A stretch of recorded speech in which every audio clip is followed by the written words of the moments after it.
Hello there, it is I, Paul from Bring It Gaming UK, back again with another DayZ on PlayStation 4 tips video. But first, a shout out to Jacob Ramsey, a patron on Patreon. You sir are a legend. If you'd also like to be a legend, the Patreon link's down below. If not, just leave a like, subscribe, and stay awesome. Tip number 1 is the difference between persistence off and persistence on. Persistence off means if you want to build a base, you can on there, but when you go back, it will not be there. On persistence on servers, if you want to build a base, it will be there. I believe it's the same for cars as well. If you've got a car and the persistence off server, it's going to disappear. So make sure you do all your building of cars and bases on persistence on. Then it'll be there for you when you come back. Unless it's been raided and they've took all your stuff, because, you know, raiders are literal scum. I hate you. Why did you take me guns? Tip number 2 is infinite duct tape. Now this is probably a bug and it's going to get patched out, but for now, if you use duct tape and it's about to finish, what you can do is, like I've just there, use it up, and then just before it comes to its end, wrap your arms up, tie yourself up, not in a kinky way, settle down, and then break free from that, and you will have infinite duct tape. It fills back up, so just make sure you don't use it all. When it's about to be finished, tie your hands up, you've got infinite duct tape, you can use it over and over again. Tip number 3 is to get yourself an empty bottle and some duct tape. Combine these two together and you get a temporary silencer. It's a makeshift one and it doesn't last very long.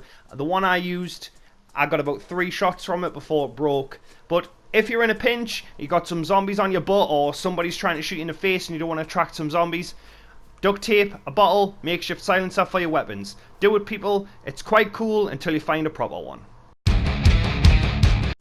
Tip number 4 is the difference between life and death, okay? If you enter a building, stop still, okay? Be quiet for a few seconds. Just check what's going on. If you hear noise, that means somebody or something is in that building, okay? So this is the difference between life and death. If you go in and you stop still for a few seconds, you're quiet, you'll be able to hear what's going on around you, and you'll be able to gauge the situation a lot better than if you just storm in.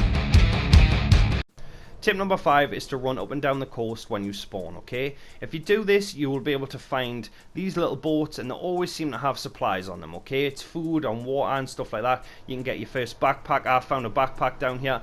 And if you keep following this, eventually you're going to come to a little town, okay? So you're going to have some good loot by the time you get to a little town. You might not necessarily have guns or weapons, but you're going to have food and water, which are important in DayZ, obviously, because you'll starve or you'll be dehydrated, which nobody wants. So tip number 5 is when you spawn on the coast, just run up and down looking for food and water and items such as that before you get into an actual town and find proper gear. And those are my 5 quick tips for DayZ on PlayStation 4. This is episode 3. I'll be doing some more, so if you're new here, please do drop a like and subscribe. I just want to say a massive shout out to everyone who's subscribed in the past week. I really do appreciate 100 subs in a week is insane. And to the people who've been watching my Adventures in DayZ series as well, I really do appreciate that. But again, if you're new here, please do consider dropping a like and subscribe. A Patreon link is down below. If you would like to be a part of the Patreon, that would be great. Even if it's £1, a quid, $1, a buck, whatever it is, that would be great. I'll stick that in the link. But obviously, if you don't want to do that, again, that's absolutely fine. Just drop a like, subscribe, and comment. I hope you all have some fun in DayZ, and I'll see you all in the next video.